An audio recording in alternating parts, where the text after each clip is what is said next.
listeners and friends, welcome to the Seedling Stitch Knitting Podcast episode 6. I'm your host Athena, and I am a knitter based in Vancouver, Canada, and when I'm not knitting, I'm doing a PhD program in mechanical engineering, and I hope to graduate by the end of this year. I learned to knit some 9 months ago, and I decided that from this episode on, I'm not going to call myself a beginner knitter anymore, because I feel I have been learning the knitting techniques with the spirit of a PhD student, and I've done so much in the past month. I've knitted 3 full pieces of garments with some difficult techniques like intarsia or farel, and I tried to knit many accessories. I even tried to do some knitwear design like sock design and published a couple patterns on Ravelry. So I think I'll just call myself a very enthusiastic knitter from now on. I am coming from China, and I've also learned the Japanese language for a couple of years, which enabled me to use knitting patterns from Japan or from China. So you will expect me to share some of the knitting culture or just general East Asian culture related in this podcast, and hope you will like that. And if you're new here, welcome, and hope you will enjoy my knitting content. And if you're a returning subscriber, thank you for sticking with me for so long, and hope everybody will enjoy today's episode, where I will be sharing some finished object, one big announcement about teaching, and some progress with a designing of a new sock, and some progress with my farel vest. I'll also share some new yarn and needle acquisitions from Norway or from China. So without further ado, please grab some knitting with you, or grab some hot or cold drink that's suitable for the weather, and I'll get started with today's episode. So let's start with what I'm wearing. And voila, here is the Sille vest designed by Petite Knit, and just allow me to do a little dance. I have shared most of the details of this project in my previous episode. In the original design, Petite Knit designed this as a round neck, and I've adapted that into a V-neck. So if you are interested in like the technical aspect of how to adapt a round neck to a V-neck, please check out my episode 5, where I talked deep into the details. And last time I think I almost finished everything except the bottom ribbing, and there's not much more to talk about this project. I did this with my grandma's gifted yarn, and I've only had this much left, which I'm quite glad. I think I'll just use these leftover yarns to do some future like farel colorwork project. It's always good to have a few different colors at hand when you like doing color work, which yeah, I am a big fan of color working. And other than that, I also noticed a mistake that I made when I started doing the bottom ribbing and picked up the needle that I used for these ribbings. I learned that instead of going down a needle size, I actually went up a needle size. I just wasn't being very careful with getting the correct needle size. So in fact, this ribbing and this ribbing are done with one needle size larger than the main body. But I think that's okay. It made like this sleeve a little bit more sloppy and the ribbing a bit more like squishy, which I think is okay. And I fixed my mistake, and when I'm knitting the bottom ribbing, I just use the same needle size as like the main body part, because I don't really like the ribbing being too tight. I just feel that's like too much of a traditional look, and I would like it to be a bit more loose.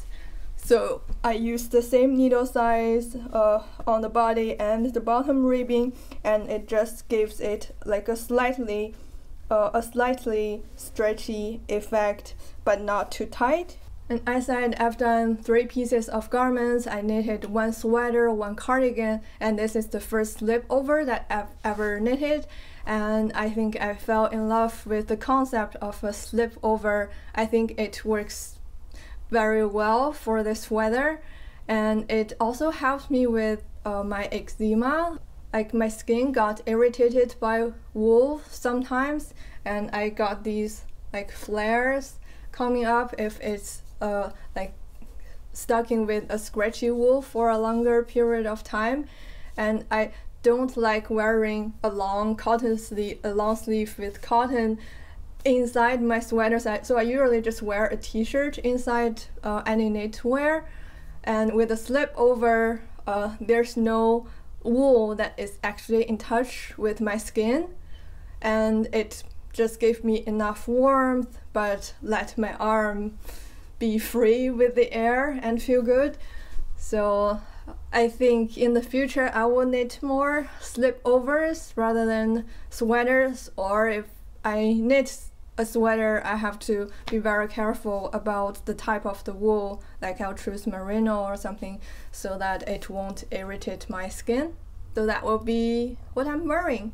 And now let's go to the finished object, and this will be finished objects along with an announcement. These are a coaster swatch set that I will be used for teaching. I got a job in teaching in my local yarn store, White Coast Wools, and I will be hosting teaching classes from June 27th. And hopefully by the time that this episode is released, I can put a link in below for these classes. And if you're in Vancouver and you're interested in learning to knit as a beginner, or like you have some friends that is total beginner with knitting and want to learn, you can check out my class. So the story comes like this. A couple weeks ago, I went to my yarn store to shop for needles, and I see they have this posting that they are looking for like someone to do a part-time job. And since I'm near the end of my PhD, and it's mainly for me, it's just mainly writing with a small amount of experiments, so I will have a bit more free time. And I'm also looking to find ways to start a career, especially in knitting, after I graduate. And that job immediately got my attention, and I asked the shop manager if I can apply, and they say you just email your resume and then they'll think about it. And I prepared a knitting resume and just like put my knitting profile and what I've done in my Seedling Stitch YouTube channel in the resume. And also they are looking for someone who would be able to teach knitting. And well, I don't have knitting teaching experiences, but I've had a lot of teaching experiences as a teaching assistant in our mechanical engineering department. So I've been able to put in those teaching experiences in my resume as well. And after some discussion with them and design the class, like design what to teach in the class, they offered me this like freelance position.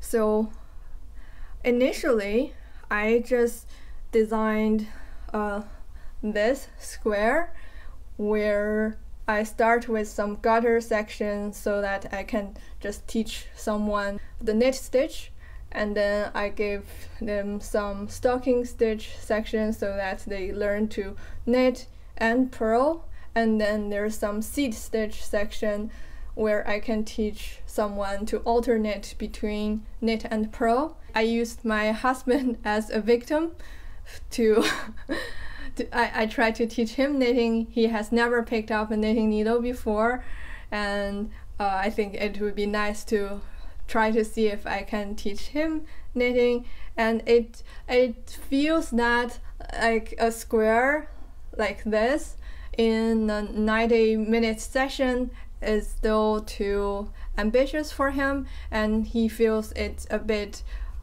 frustrating to do a line with 20 stitches, and he said that he would prefer something smaller. And I counted how many stitches he was able to do within the course, and then I turned that many stitches into a small square, and I think that's manageable, and I can quickly go over all the basic techniques in the class. So I will be teaching him with this improved syllabus to him next Wednesday, and we'll see how it goes. And it was quite interesting that initially I was suggested that I should teach the students the English style first, because it's more common to see the tutorials who use the English style for doing different techniques, so that might be beneficial. But it turns out that it was very hard for him to grasp the concept of English knitting. Like, it was very fiddly for him to use the index finger to wrap the yarn around the needle, and like the yarn keep slipping off from his index finger. So on the second or the third knitting roll, I tried to teach him the continental method, and he was able to pick up that quite quickly.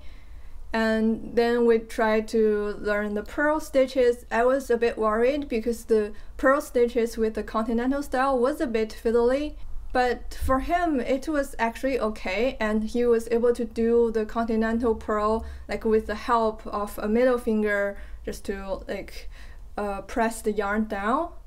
And yeah, it's just an interesting observation to me. And I think when I am actually teaching this in the yarn shop, I will give the option to try both, because I think just based on people's mechanics on their hands, they may find different styles works better for them. And I think some students might have been exposed to English knitting style at a young age. Like for me, when I was little, my mom and my grandma used the English style, so I was a bit familiar with that style, and continental style was quite new to me.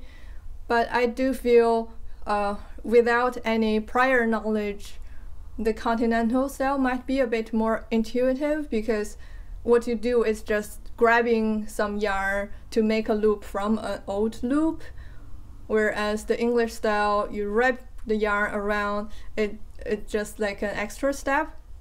I don't know, it's perhaps just personal preference, and it really doesn't matter at the end. So I designed the course to be like, in the first session they will just learn casting on, knit and purl, and alternating knit and purl and cast off by doing this small square. And I think it's pretty cute, and will give the students some sense of achievement, and they can also use this as a cute keychain if they like. And then for the between the first session and the second session, I will give them a homework to do a larger square. So this is like 4 times the size of a smaller square, which I think is still quite manageable. And it is using the same technique, but I just added a garter edge so that the edge won't be rolling. And at this point, after working this small square, the students should have learned like how to alternate between knit and purl, so they should be able to garter the edge and then do the middle. And I also have this initial sample with just pure stocking stitch at the middle, and I think it's a nice sample to show the students the rolling effect of stocking stitch, just so that like if someone decide to do like a scarf and they accidentally chose the stocking stitch, then they will just have a rolled edge piece of fabric for the scarf and they wouldn't like it, which happened to me when I was small, and that was why I gave up knitting when I was little. I talked about this in my episode 1, so I just don't want that pain to happen for any other beginner knitters. So yeah, now a gartered edge square, and it can be used as a coaster as well. And I also gave the students a more challenging option to make like a 2 diamond shape just with the pearl bumps. I charted this little thing in the knitting chart app. I talked about this app in my episode 3, where I was designing some feral cow, and I found that app which allows you to make knitting charts for color work as well as stitch work. I actually charted a few different motifs. I tried a tree and a more complicated like diamond shape, but after I try to knit those, I feel like the shape doesn't pop out, and after some adjustment I feel this is easy, as well as like the shape can pop out a little bit. I gave both the written instruction and a charted instruction, so that I'm planning that in the second session I can teach students the concept of reading a knitting chart. So yeah, so just based on how adventurous the student is, they will do this as their homework, and if they want, they can challenge themselves with this.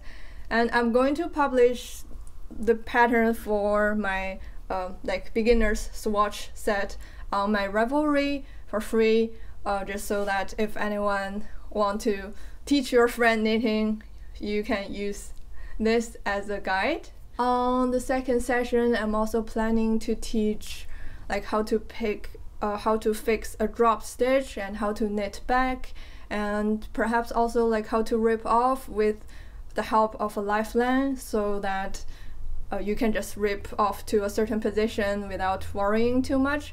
Because I think for a beginner, you are guaranteed to make mistakes, and it's too stressful if you don't know how to fix them, and you just like when you're knitting, you just pray you never make mistakes, which is never gonna happen. So I think like learning how to fix mistakes is a very important thing for a total beginner. So I think I'm gonna cover that in session 2, or maybe like if they already dropped a stitch in session 1, I could talk about that in session 1 as well. So that's my plan for teaching knitting. How exciting! I'm only learning knitting for 9 months and I'm teaching knitting now, and I personally like teaching. When I'm doing my teaching assistant jobs at school to teach like undergrad students about statistics or software or like lab stuff, I'm glad, and I think the students enjoyed my teaching assistant session. And if I can teach knitting, that's just really great, because I feel I'm more passionate about knitting than fluid mechanics at this moment. Yeah, if you forgive me, I've done fluid mechanics for 5 plus 2 plus 4 years now, and I'm a bit fed up with it. And knitting now is my #1 passion. So yeah. And I have one half-finished object or work in progress, which is one sock, so half-finished project. This sock is my own design. It's called the Lin sock, or the Lin Twin Tree socks. I'm just gonna talk about the design story. So a couple weeks ago, I released my first sock design, which is this 小禾 or seedling socks. And this is named after my Chinese name, 小禾, which means seedling. And now I want to make a second sock design, and I think I can go with my husband's name and his his name is Lin. And there's something fun about Chinese characters. This is how his name is written, and you can see it's constructed by 2 parts, and half of this part, this character is pronounced as mu, and it means tree, like one tree. And when you put 2 trees together, this character pronounced as lin, and it means like a small forest or woods. So 2 tree is forest or woods, and like the mu character, it looks like a tree in some way. There is a trunk, and then there's some leaf or twigs coming out of the trunk. And then guess what? If you stuck 3 of the mu together, this character pronounced as sin means like large forest. So that's the fun thing about Chinese characters, is that it's kind of like drawing pictures. And this is mu, right? And my name with 2 characters. The second character is he, and this is like a crop. And my name, the first character, xiao, means small, so a small crop, it's like a seedling. So actually, like my name, this character looks very similar to like half of my husband's name's character. So that was pretty cool. I just think like his name, Lin, is a natural inspiration, and I want to use cable to make a shape of this character. And my goal was to like make 2 trees growing from the toe of the sock. And maybe you remember in my seedling sock, it was a cuff to toe design. And in my episode 4, I talked a lot about different sock constructions, and I feel I have done a lot of practice and research in cuff to toe construction kind of socks, and I want to try a design that is with toe to cuff, like toe up constructions. And I think like with the toe up socks, like if you are knitting from the toe up, then it's very easy to construct a cable like that grows from the root of the toe, and you just use some cable to go up and form some shape, which should ideally look like this Lin character. And I can show you the finished result, and you can see this is a Lin with 2 mus, and then I just keep repeating this pattern, so like 1 Lin, 2 Lin, and together there are 4 Lins in this sock. And then I used some like little like wavy decoration to decorate between the cable section and the plain stocking section. To design the cable, I had to try a few rounds. So the Lin character is constructed with like a small horizontal line and then 2 longer twigs, and these cable are done with the twisted stitch, which means like you knit in the back loop. And then I used the purl stitch for the background.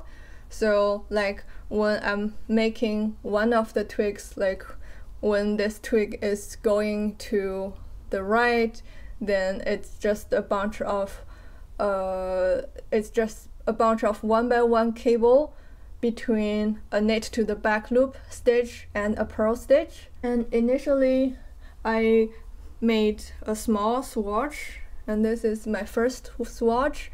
Like for the top, like horizontal twig, I do the cable every row, and then for the longer twigs, I do the cable every 2 rows.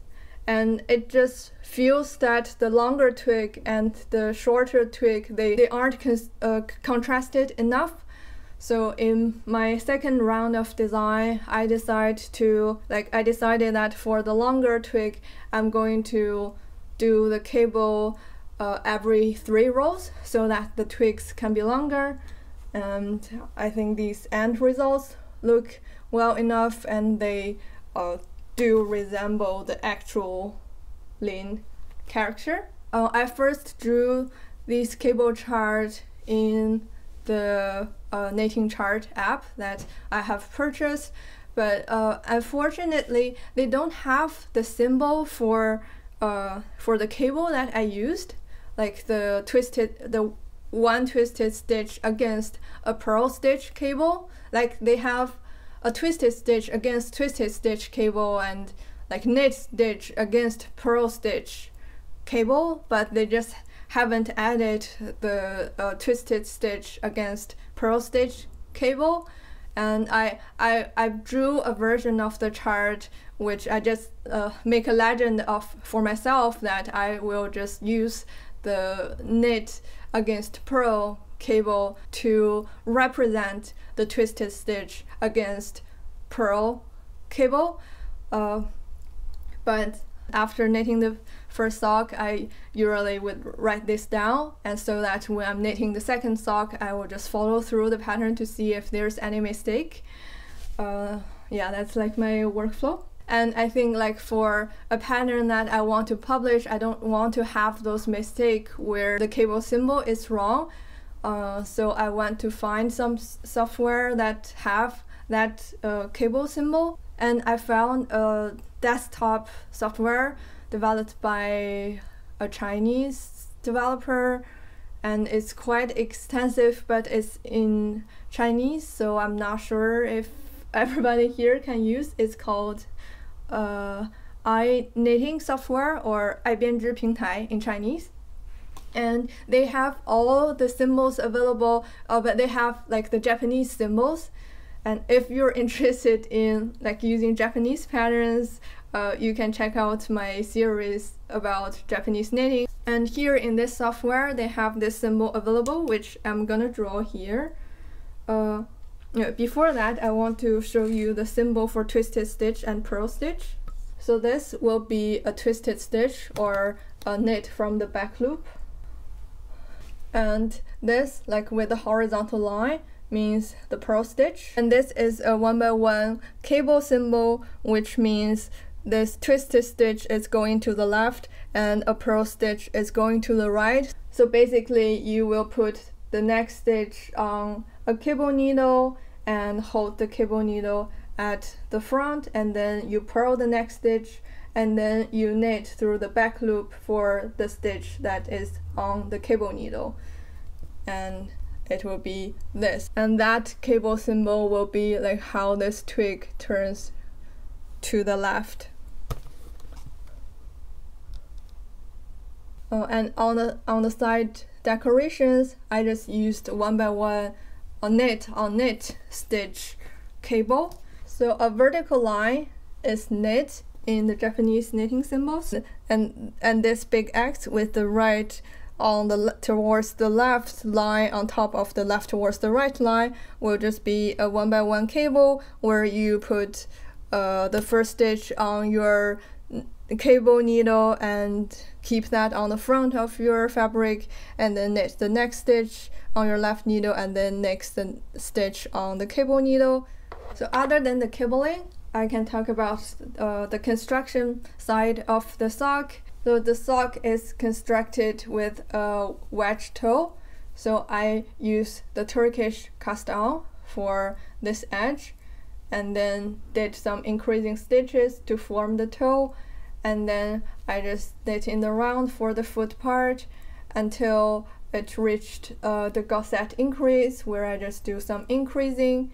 And for the heel, I did the round heel construction, where I use some short rows to form this like dome-shaped fabric, and then I used a slip stitch heel.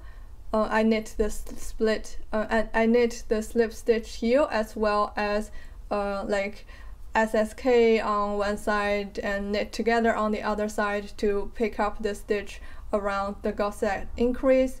And finally, I returned to knitting in the round and finished the cuff with what you call it, twisted rib.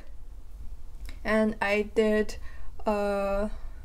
Italian bind off because I like the look of it, but like one could also use just the regular bind off with maybe like increase 2 sides of the needles just so that it can still remain stretchy. For this construction, I still learned from my sock knitting Japanese book, Chinese translation, and this book features all the sock knitting constructions, and this construction is just their top down, their toe up construction, but in this book their gauge is so different than mine. Like they ask you for the foot, the round is like 64 stitches, which would be huge for my foot. So I changed the stitch number completely for my own, and I just like learned the construction from the book. And for the heel part, for the heel turn part, they used the Japanese wrap and turn short row technique, which I think is a bit fiddly. And since I already know the German short row technique, so I just used the German short row. And any beginner, I don't think you need to like be afraid of the German short row. It's really just like you slip one stitch and then you pull it tight to like turn one stitch to 2 stitches. I will stop describing it. It's better if you like check out a video from the Very Pink Knits or the Pearl Soho. The Pearl Soho, they have like a 4-minute video, and it's very concise and clear in what you should do. So yeah, I think the German short row technique is easy and superior. And it also, like knitting this sock, I kind of enjoyed this process more than like the cuff down design, because like the toe up knitting experience is just more streamed. Like you don't have to pick up stitches anywhere along the line, and you don't have to do any special things to avoid holes anywhere. And also, regarding the casting on technique, I said I used the Turkish cast on technique, which is the technique introduced in the book. And I learned that a lot of like Western sock knitters use the Judy's Magic cast on, and I did check out some video about Judy's Magic cast on, and I just have to say I prefer the Turkish cast on so much better because it's so easy. It's so easy. I'm gonna show you. And you also feel free to check out some videos. I'm sure there are some good tutorial videos about the Turkish cast on, and I'll just show you what it's telling you to do in the book. So it's basically the good thing about the Turkish cast on is that you don't need to leave a long tail like the Judy's cast on. Like sometimes I hate those casting on techniques where you have to leave a long tail, and sometimes my tails are too long or too short that it end up with like either I couldn't finish the cast on and have to cast on again, or I have to just have a super long tail dangling there and some yarn was just wasted. But in the Turkish cast on, you don't need to have a long tail. You just like make a small loop and leave whatever amount that you like for the tip, and that will just be the tip that is left there. And for example, if you need to cast on 28 stitches, and then you will just wrap the yarn around the needle for 14 times, like a half of the times. You just wrap it around. You don't have to do anything special. And then for the final loop, you only circle that around half of the needle. Oh, and by the way, you have to use a circular needle for this technique. And I believe for the Judy's Magic Cast On, you are also required to use a circular needle.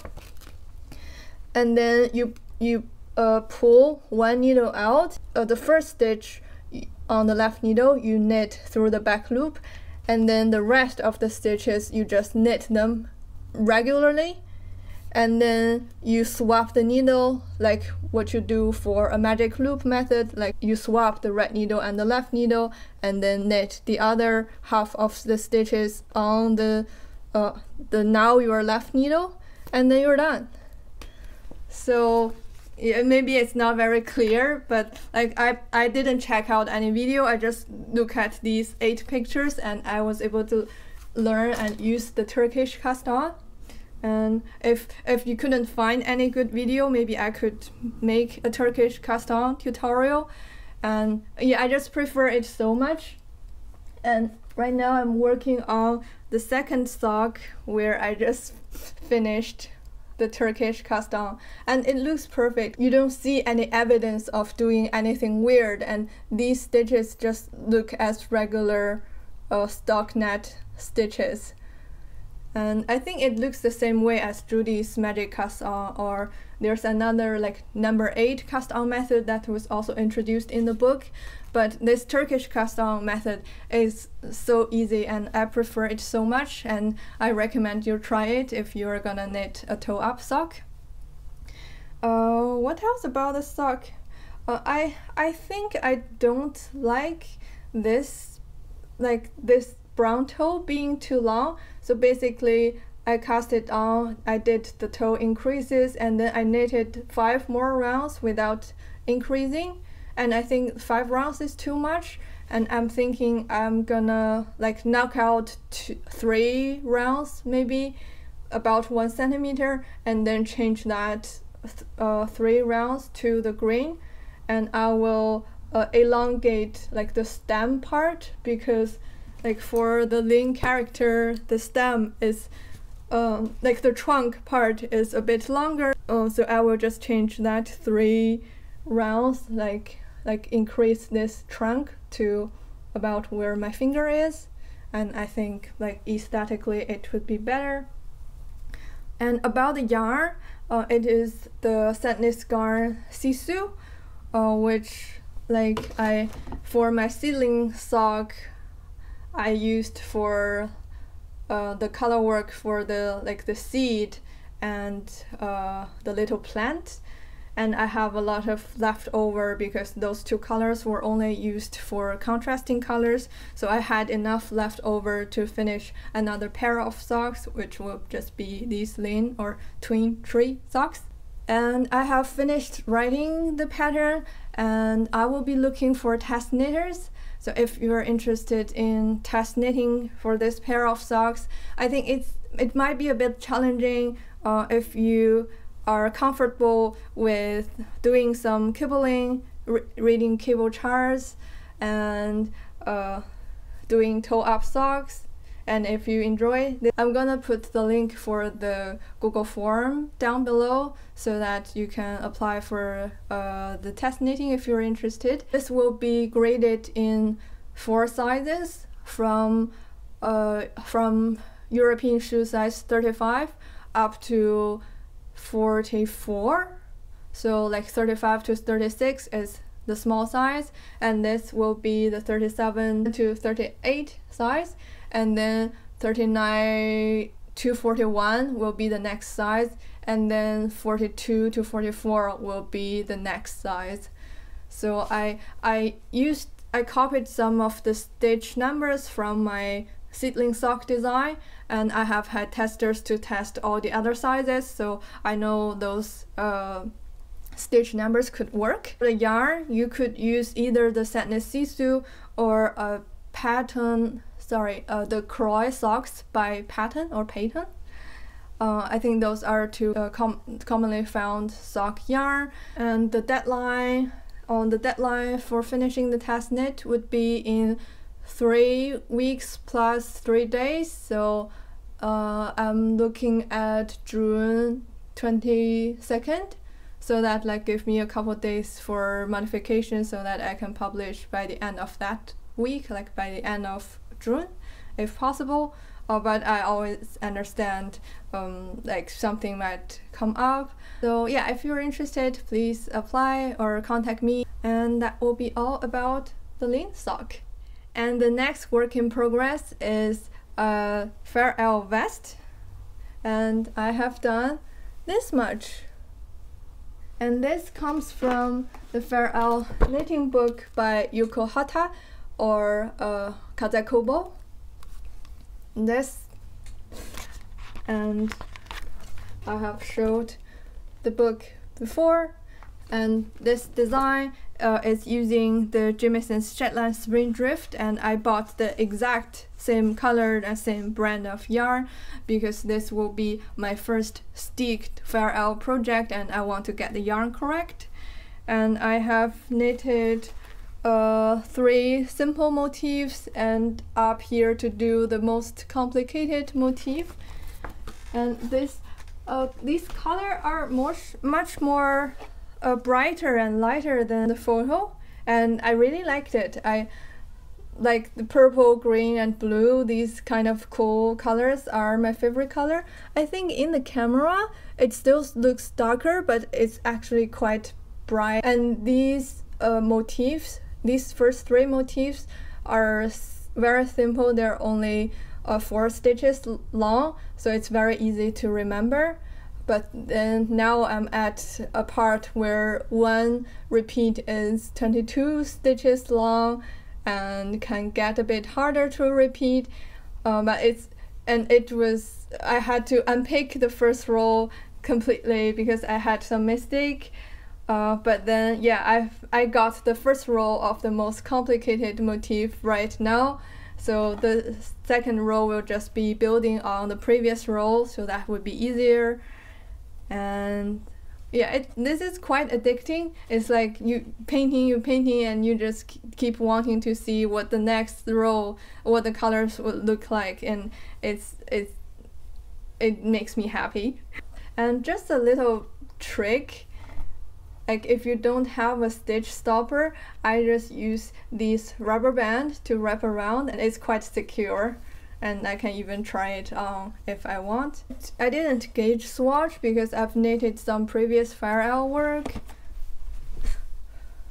This scarf, designed by Mikuni Malika, was kind of my first serious Fair L attempt. I think in the next episode I'm going to talk every Fair L piece I've knitted when I do more rows in my Fair L vest, and I'll talk more about this project as well. Anyway, after doing this project, I kind of know what my Fair L gauge is with a 3mm needle, and that is in line with the gauge for that design, so I just go with knitting this directly.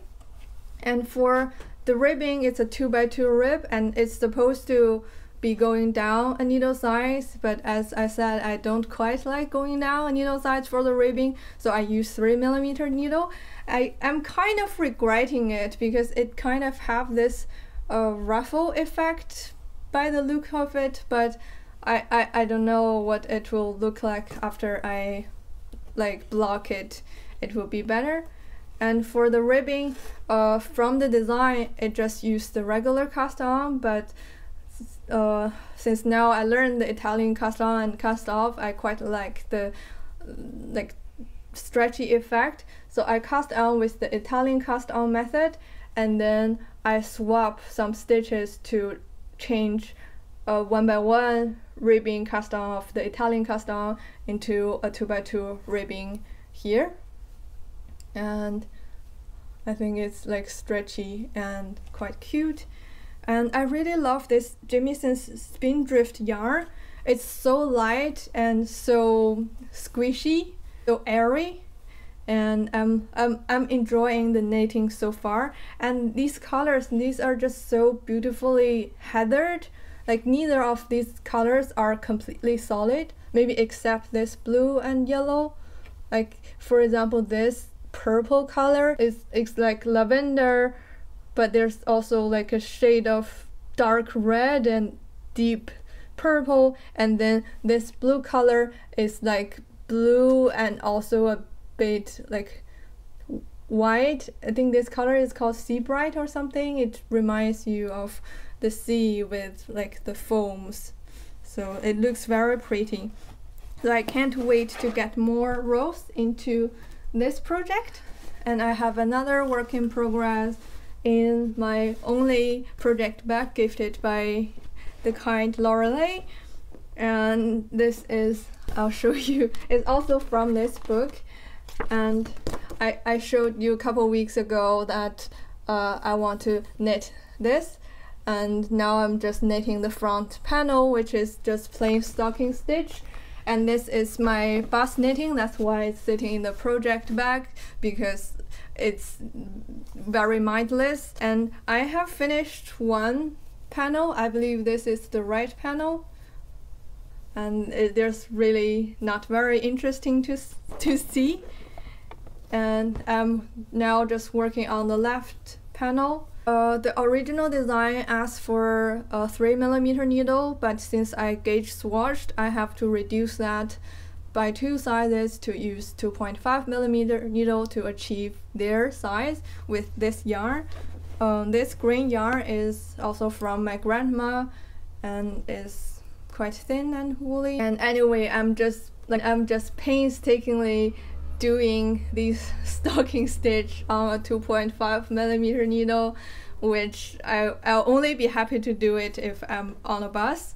Like if I'm doing more mindful knitting when I'm sitting on the armchair with my cats, I would prefer like something as the Farrell or something more interesting like my socks.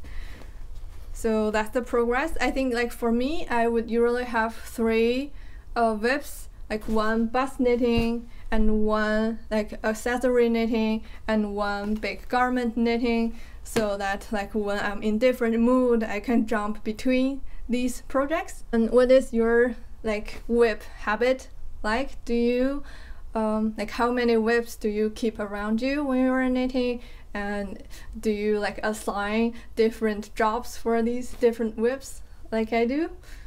And like, is you like the reckless kind of knitter where you just cast on a bunch of things and then trying to finish them one by one, or if you are a monogamous knitter where you just have 1 project each time? And I'm interested in learning that. If you can leave comment below. And let's talk about acquisitions. I have 1 needle acquisition. This is the Lykke Driftwood needle.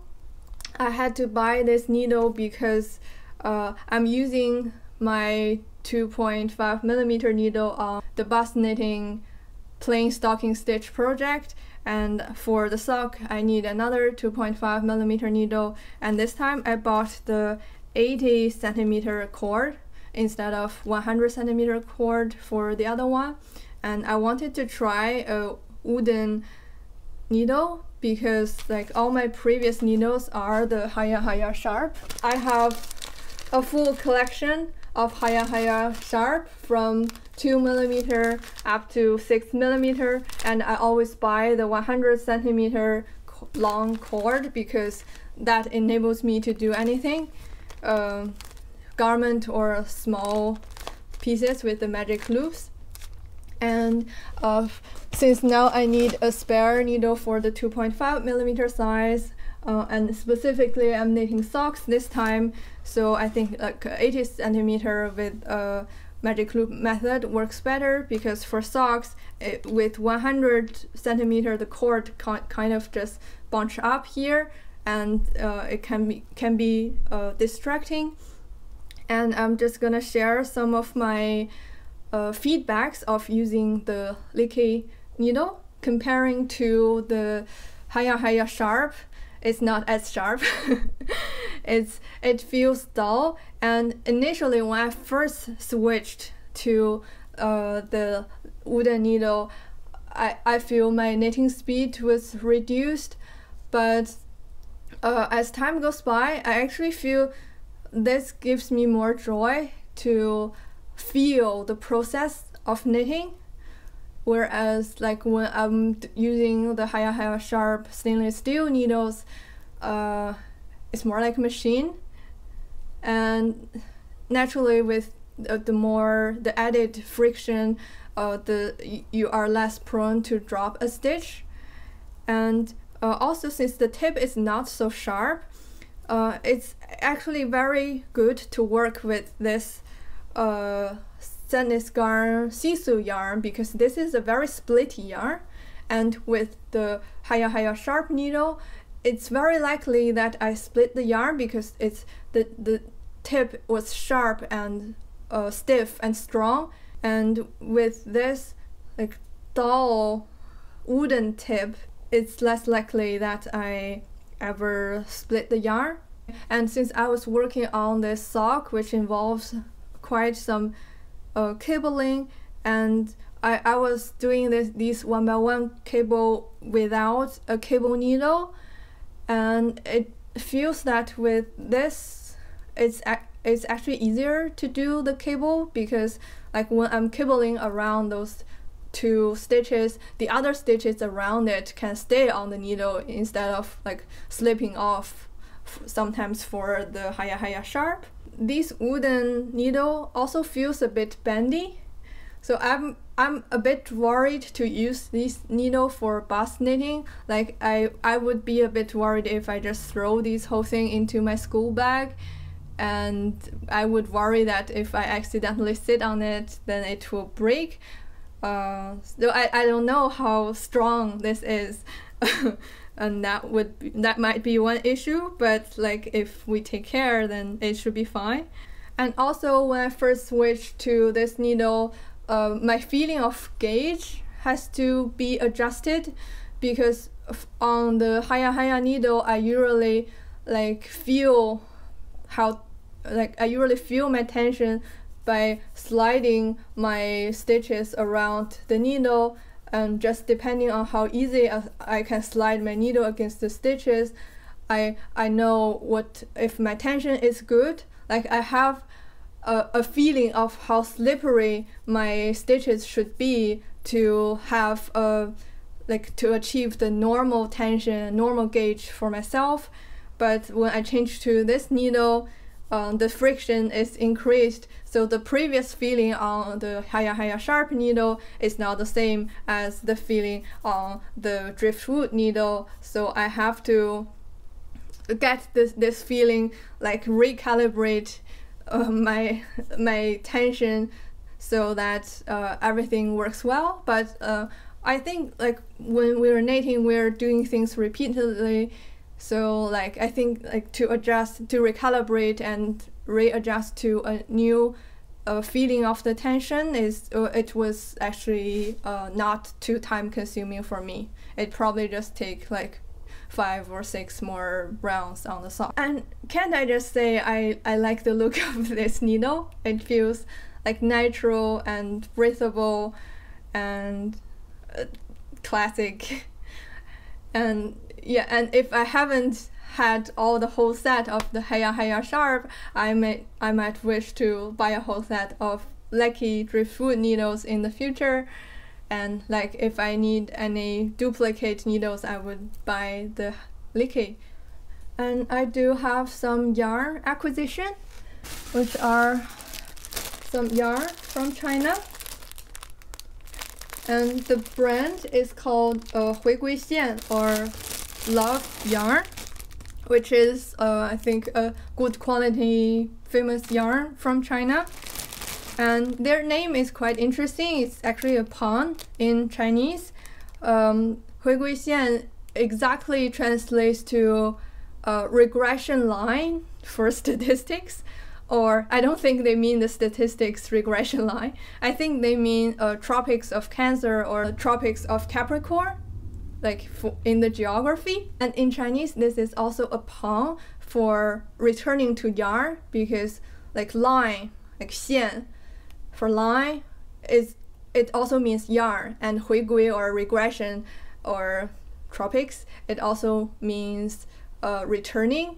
So like returning to yarn, and we like love yarn, and returning to yarn, I think it's a very well thought of brand name, but they didn't translate it very well. They just gave it an English name of love yarn. And I've bought 2 types of yarn. The first are these. These are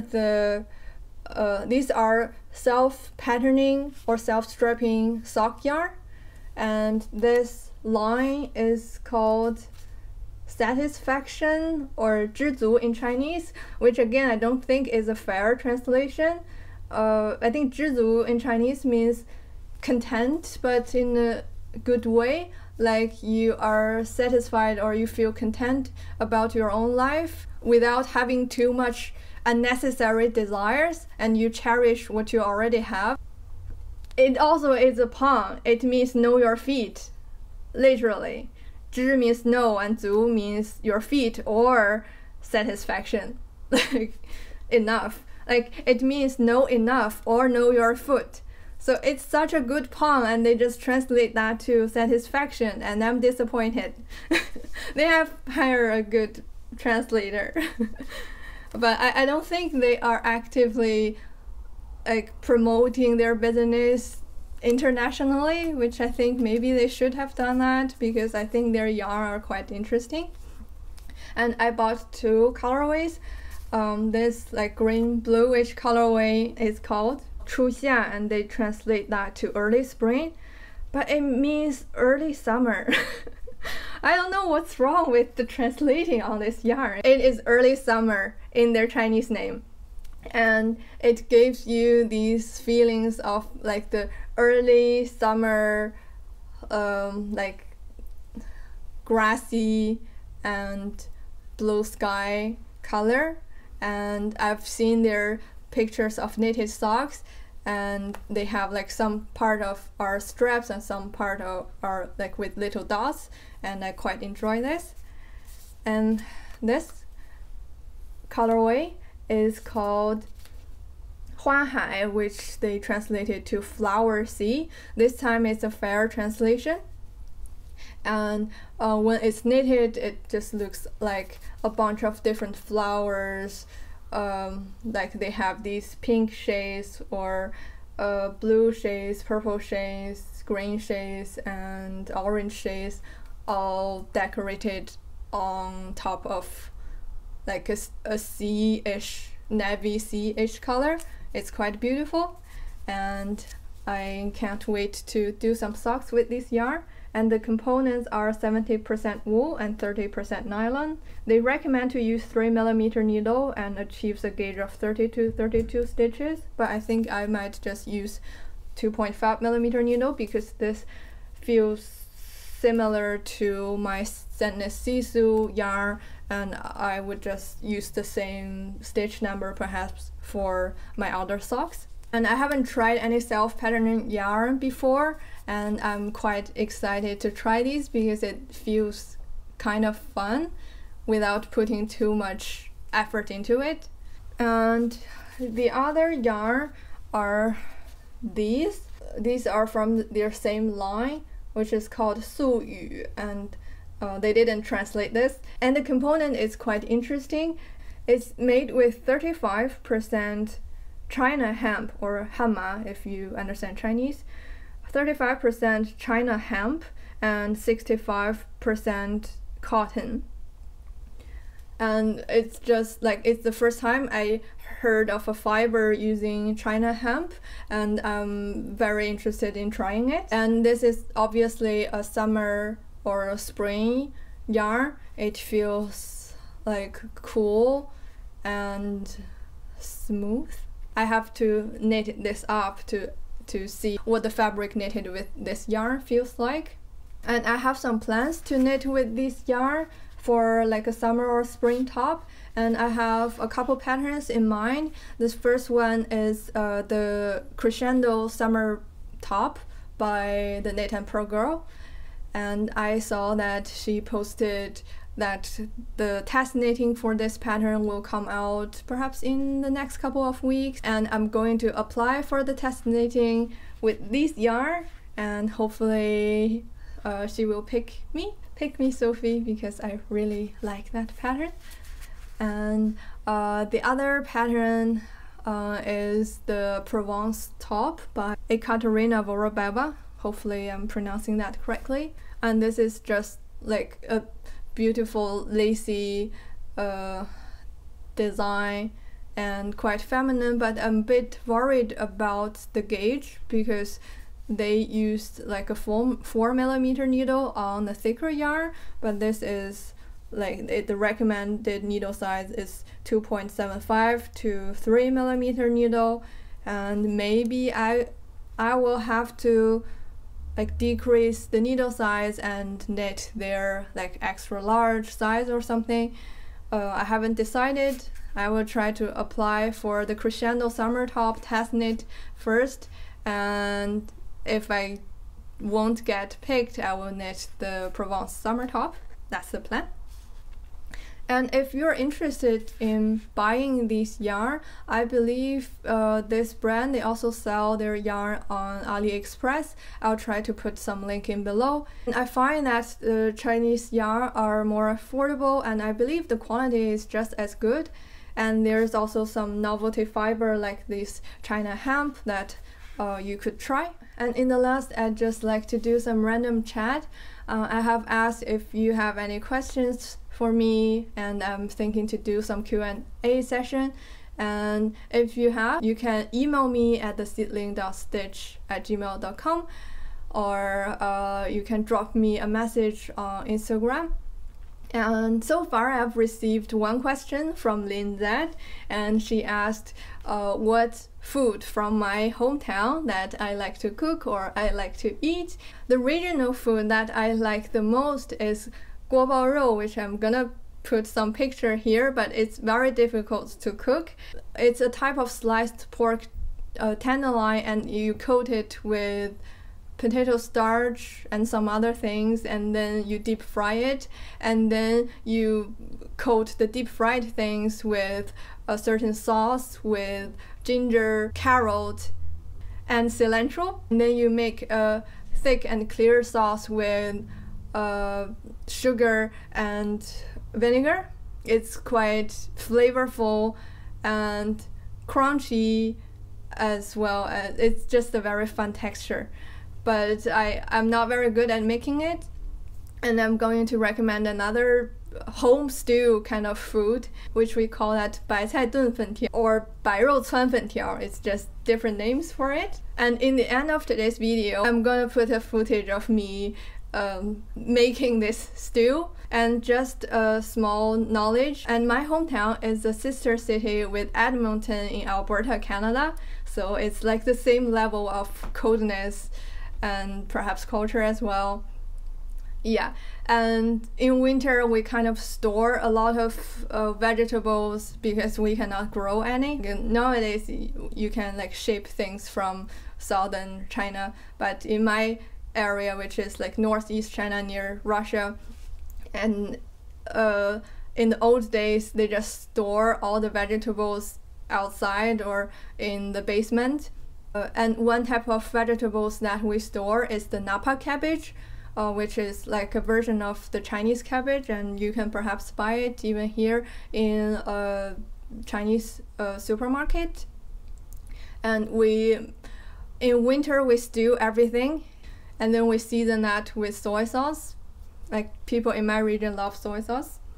And this particular stew, we first fry some pork belly, and just to get the oil out and make it fragrant, and then you add in some ginger, some garlic, some spring onion, and then you put in the napa cabbage, and then you pour in some water, and then you let it stew for like 20 minutes. It's like a stew kind of thing.